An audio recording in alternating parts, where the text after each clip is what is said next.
दिखाए जाने वाले इस नृत्य का नाम है भरतनाट्यम।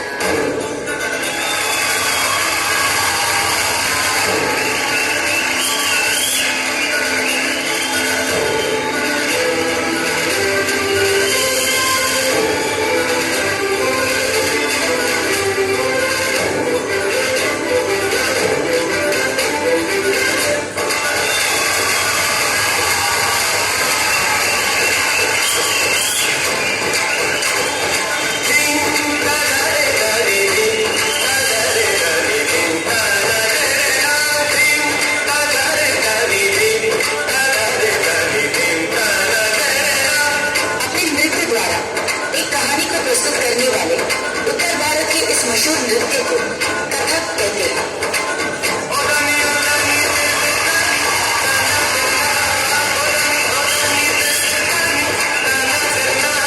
मंदिरों में देवदासियों द्वारा जन्माए इस नृत्य में अदाएं, नजाकत और एक अलग किस्म का जादू होता है। पूर्वी भारत के इसी नृत्य को हम बड़े गर्व से ओडिसी कहते हैं।